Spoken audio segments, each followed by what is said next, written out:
Je m'appelle Camélia, j'ai 38 ans. Je vis dans une petite ville appelée Saint-Mandé. C'est un endroit calme avec des arbres verts et de petites boutiques. J'ai 2 enfants. Mon mari s'appelle Darrell. Il a 42 ans. Nous sommes mariés depuis 15 ans. Quand nous nous sommes mariés, j'étais très heureuse. Darrell était doux et gentil. Il m'apportait des fleurs, il préparait le dîner le dimanche. Il me regardait toujours et disait « Tu es mon amour ». Je souriais et me sentais chanceuse. Je pensais que nous serions toujours heureux. Nous vivions dans une petite maison près du parc. J'aimais notre maison. Elle était chaleureuse et pleine de lumière. Après 2 ans, nous avons eu notre premier enfant, un petit garçon. Nous l'avons appelé Tom. Il était calme et gentil. Il aimait les livres et les oiseaux. Je restais à la maison pour m'occuper de lui.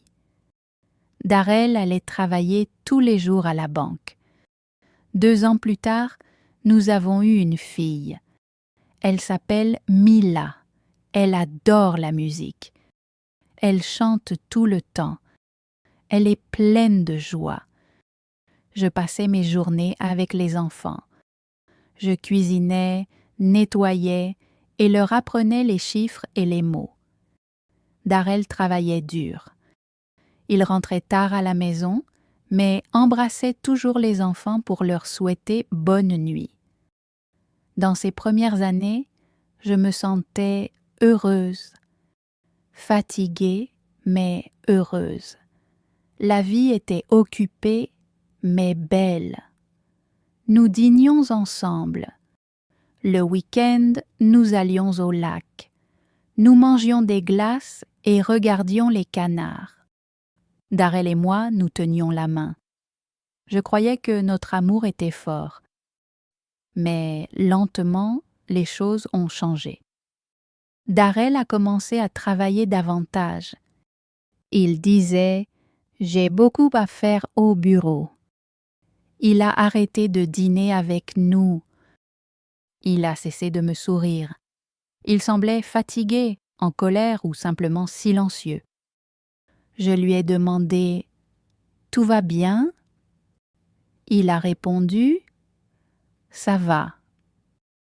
Ne t'inquiète pas. » Au début, je l'ai cru.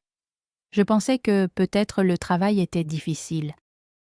Peut-être avait-il juste besoin de temps, mais ça s'est empiré. Il rentrait tard presque toutes les nuits.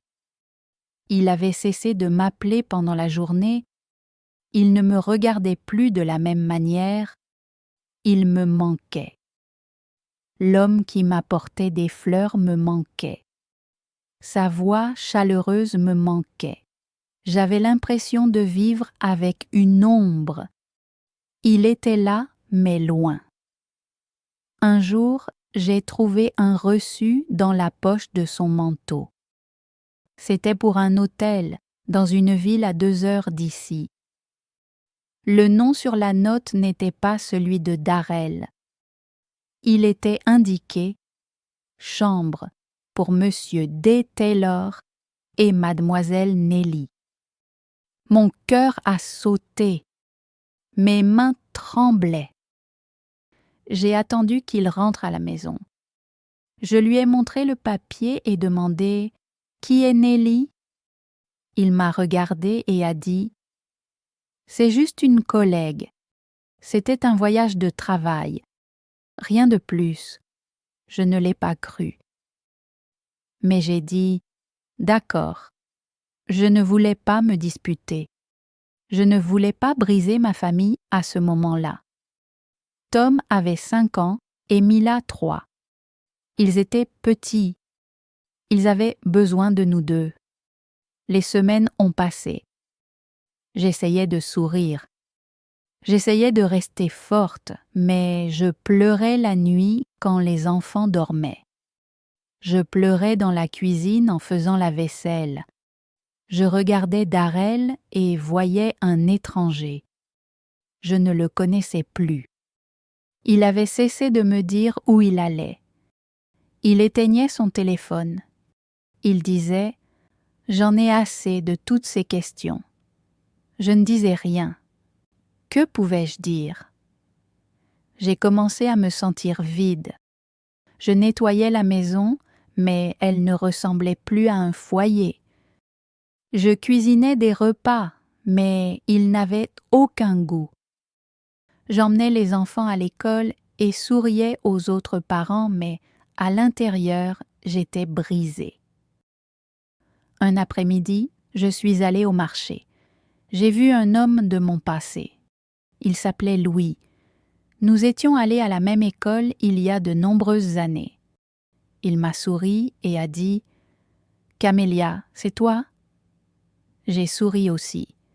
« Oui, c'est moi. » Il était gentil. Il m'a demandé « Comment vas-tu » Je voulais dire « Je vais bien ». Mais quelque chose à l'intérieur de moi s'est brisé. Je l'ai regardé et j'ai dit « Je ne sais pas ». Il n'a pas ri. Il n'a pas changé de sujet. Il plongea son regard dans le mien et dit « Si jamais tu as besoin de parler à quelqu'un, je suis là. » J'ai hoché la tête. Je suis partie, mais ces mots sont restés avec moi. Cette nuit-là, je me suis assise près de la fenêtre. Les enfants dormaient.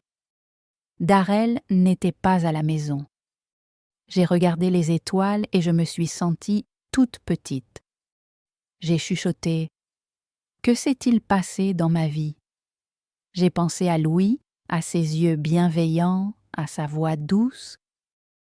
Je ne voulais rien de lui. Je voulais juste que quelqu'un se soucie de moi, quelqu'un qui écoute. Quelques jours plus tard, j'ai revu Louis. Il était au café. J'étais seule. Alors je suis entrée. Il m'a fait signe de la main. Je me suis assise avec lui. Nous avons parlé. Pas de grandes choses, juste des choses simples. Le temps, les livres, notre ville. Mais ces mots étaient chaleureux. Il m'a demandé « Comment vont tes enfants ?» J'ai souri. « Ils sont ma joie. » Il a dit « Tu es forte. » Je le vois. Des larmes sont montées à mes yeux. Personne ne m'avait dit ça depuis longtemps. Nous nous sommes rencontrés une fois par semaine. Parfois au parc, parfois au café. Rien ne s'est passé. Pas de cadeaux, pas de promesses, juste des mots, juste de la gentillesse. J'ai commencé à me sentir vivante à nouveau. Je riais, je sentais le soleil sur mon visage. J'écoutais les oiseaux chanter. Je me regardais dans le miroir et je voyais quelqu'un dont je me souvenais. Mais un soir, Darrell est rentré tôt. Il a vu un message de Louis sur mon téléphone. Juste un message simple. « J'espère que ta journée s'est bien passée. » Darrell s'est mis en colère. Il a crié « Qui est cet homme? Tu vois quelqu'un ?» Je l'ai regardé et dit « J'avais besoin de parler à quelqu'un. » Tu n'étais pas là. Il n'a rien dit. Il est parti. Cette nuit-là, nous avons eu une longue discussion. Pour la première fois depuis des années, Darrell m'a regardé. Ses yeux étaient rouges. Il a dit « Je suis désolé. Je ne savais pas que tu étais autant blessé. » J'ai dit « Tu n'as pas demandé. Tu ne m'as pas vu. » Il s'est assis et a pris ma main. « Je t'aime toujours, » dit-il. Je voulais le croire. Je voulais ressentir quelque chose. Mais mon cœur se sentait tranquille. Il était fatigué. Il ne faisait plus facilement confiance. et c'est ainsi qu'une partie de ma vie a changé. Pas à cause d'un grand événement, mais à cause de nombreuses petites fissures qui se sont agrandies avec le temps. Je ne sais pas ce qui arrivera ensuite, mais je sais que je veux la paix. Après cette nuit-là, Darrell a commencé à changer. Il rentrait plus tôt à la maison, il aidait pour le dîner. Il demandait « Veux-tu du thé ?» Ce n'était que de petites choses, mais je les ai remarquées. Je ne disais pas grand-chose, mais je voyais qu'il faisait des efforts. Il aidait même Tom à faire ses devoirs et écoutait Mila chanter. Il souriait davantage. Pas comme avant, mais quelque chose de doux. Je ne savais pas si je pouvais lui faire confiance. Je voulais le faire, mais mon cœur souffrait encore.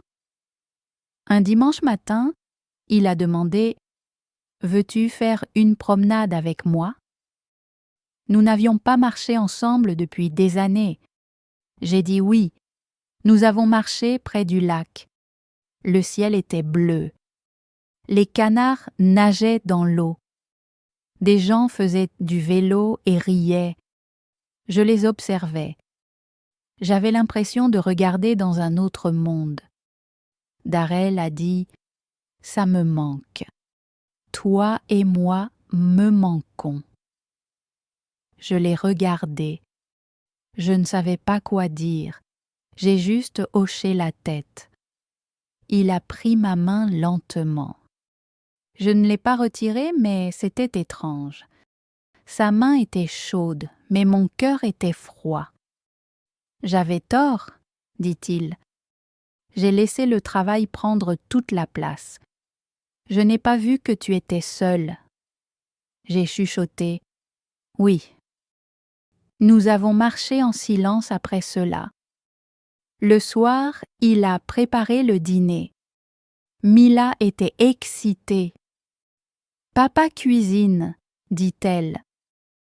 Nous avons mangé ensemble. Tom a raconté une blague et nous avons tous ri.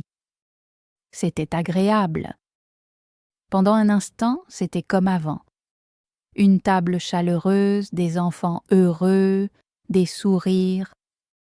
Mais plus tard, seule dans la salle de bain, je me suis regardée dans le miroir.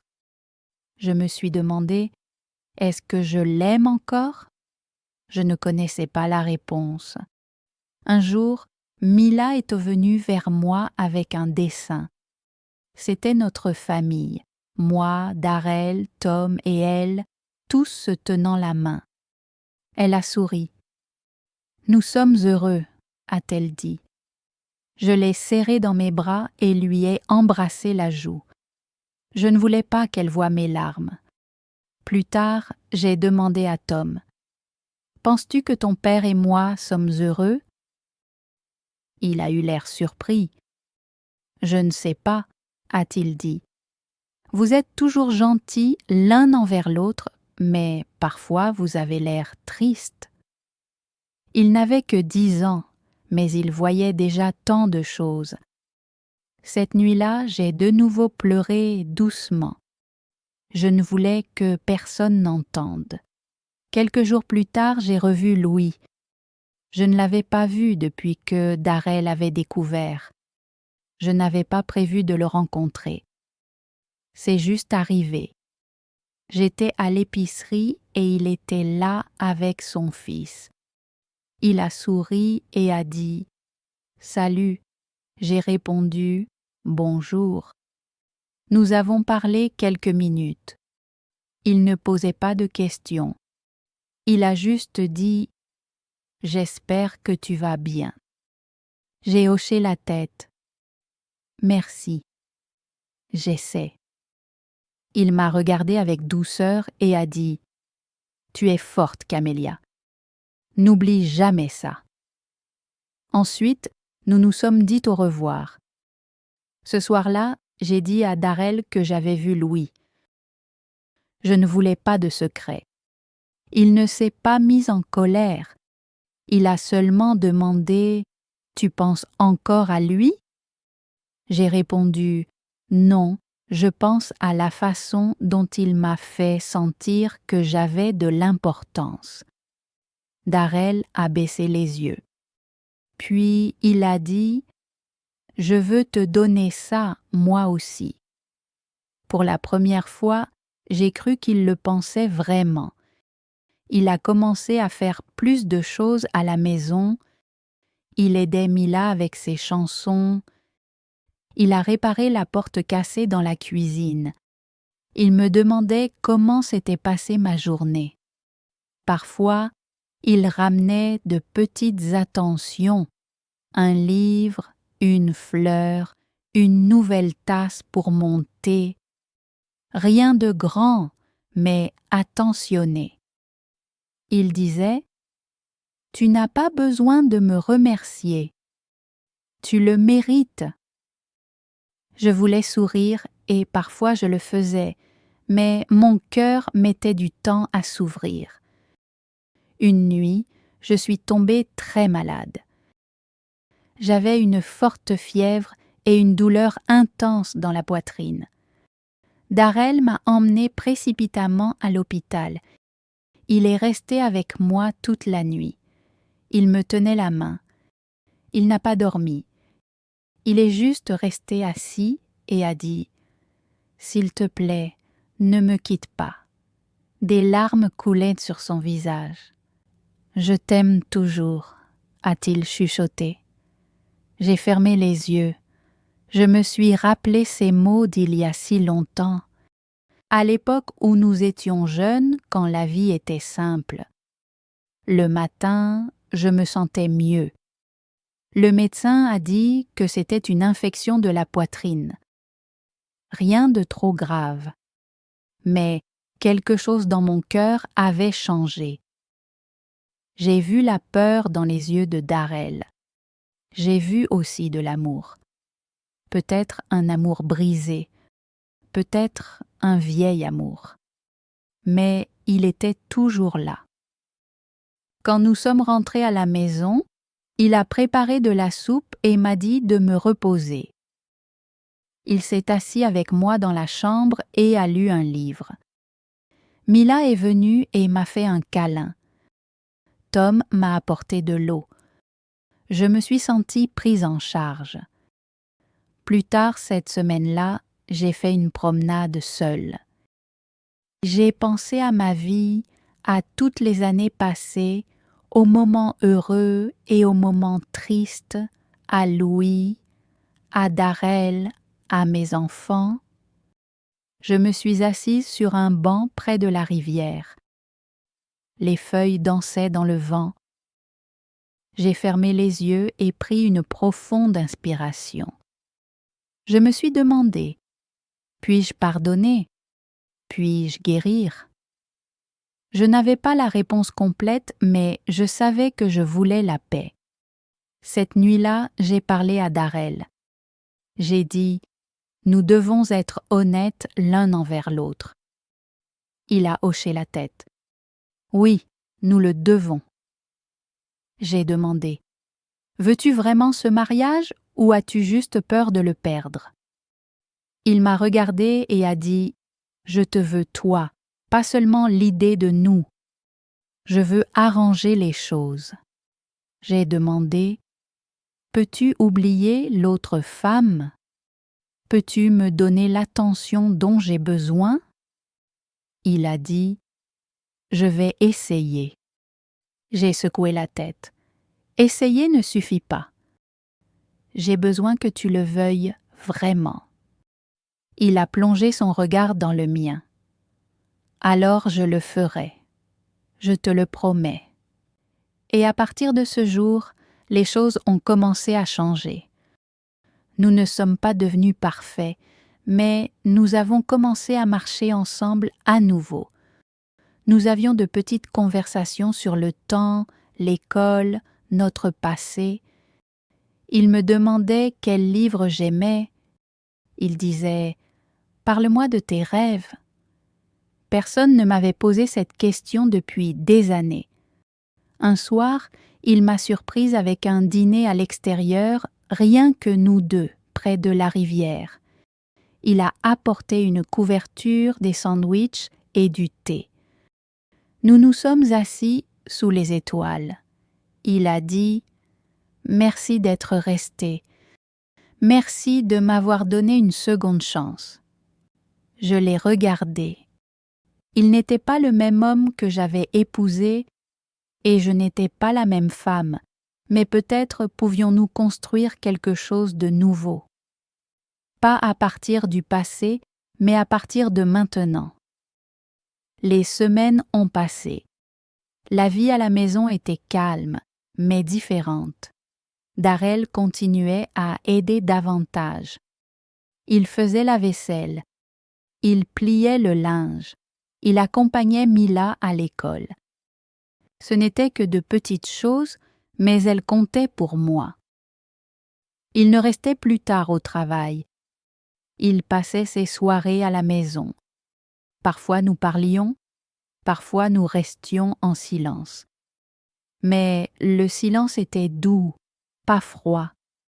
J'avais encore des doutes. Mon cœur n'était pas complètement ouvert.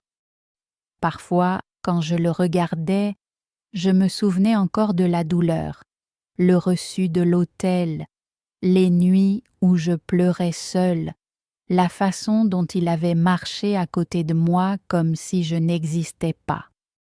Mais je me souvenais aussi de l'hôpital, de sa main dans la mienne, de ses mots « S'il te plaît, ne me quitte pas ». Pardonner n'était pas facile. Je voulais oublier, mais je ne pouvais pas. Je pouvais pardonner, mais le souvenir restait. Un jour, je me suis tenue devant le miroir. J'ai regardé mon visage. J'avais l'air fatiguée mais aussi forte. Je me suis dit « Camélia, tu n'es pas parfaite, mais tu essaies. Tu fais de ton mieux. » Je voulais la paix, pas seulement pour ma famille, mais pour moi-même. Cette semaine-là, j'ai écrit une lettre pour moi-même, juste pour moi. Il était écrit « Chère Camélia, tu es forte, tu es gentille, tu es importante. Tu as traversé la douleur et tu n'as pas abandonné. Tu as pleuré, mais tu as continué. Tu voulais de l'amour et tu le veux encore. Ne sois pas honteuse. Aime-toi d'abord.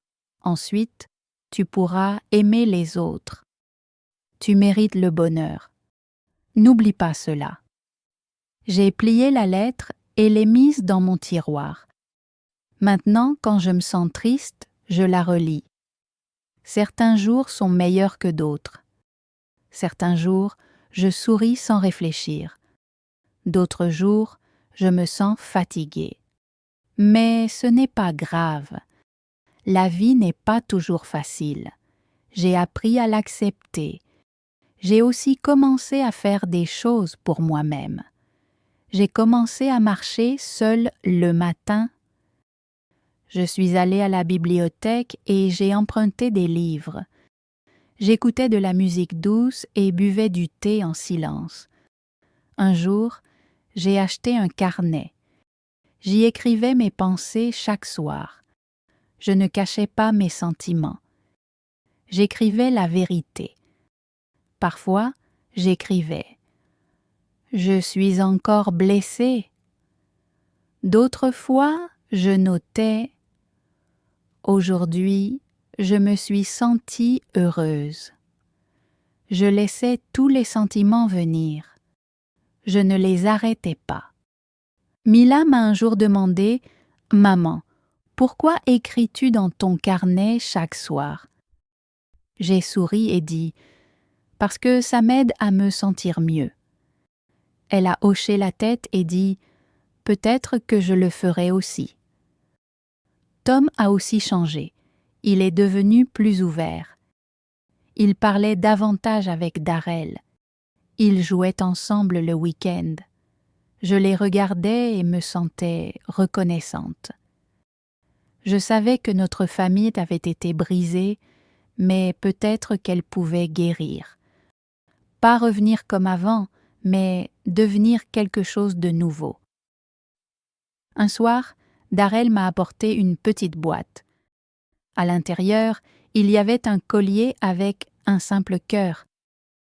Il a dit « Ce n'est pas pour dire désolé, c'est pour te remercier de ne pas avoir abandonné sur moi. » J'ai tenu le collier dans ma main. J'ai dit « Merci d'avoir appris à me voir à nouveau. » Il l'a placé autour de mon cou. Cette nuit-là, nous nous sommes assis sur le canapé avec les enfants. Nous avons regardé un vieux film. Mila chantait avec la musique. Tom riait aux blagues. J'ai regardé ma famille. J'ai senti une petite lumière à l'intérieur. Pas un feu, juste une lumière douce. Mais c'était suffisant. Certains jours, je pensais encore à Louis. Il ne me manquait pas en tant que personne. Ce qui me manquait, c'était la façon dont il me faisait sentir vue. Mais je savais que je lui avais dit au revoir. Il faisait partie d'un moment où je me sentais perdue. Il m'a donné de la gentillesse quand j'en avais besoin. Pour cela, je lui serai toujours reconnaissante. Mais maintenant, je retrouvais la gentillesse dans ma propre vie. Lentement, avec précaution. Darrell n'était pas parfait. Je n'étais pas parfaite, mais nous essayions tous les deux. Un samedi matin, nous avons nettoyé la maison ensemble. Mila jouait de la musique et nous avons tous chanté. J'ai surpris Darrell en train de me sourire, pas avec de la culpabilité, mais avec de l'attention.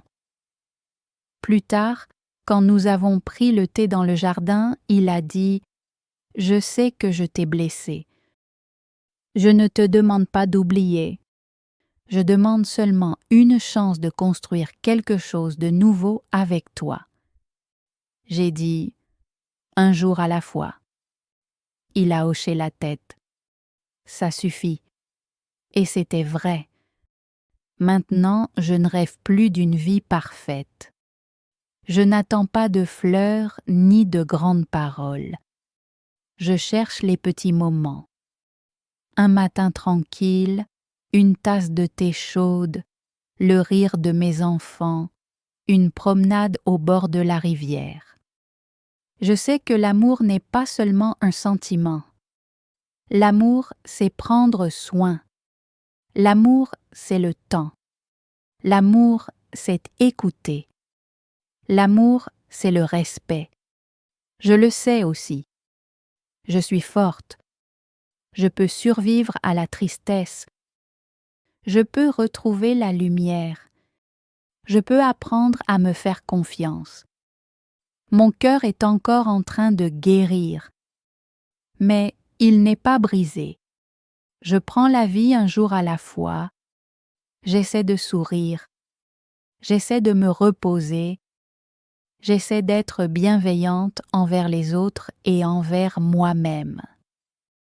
Si vous lisez ceci, peut-être que vous vous sentez perdu aussi. Peut-être que vous êtes fatigué. S'il vous plaît, souvenez-vous de ceci. Vous n'êtes pas seul. Vous êtes forte et vous méritez l'amour. Commencez par vous-même. Un petit pas, un moment tranquille, un jour à la fois. Et peut-être, juste peut-être, la lumière reviendra. Si cette histoire a touché votre cœur, n'oubliez pas de liker, commenter et partager. D'autres histoires émouvantes et inspirantes arrivent bientôt.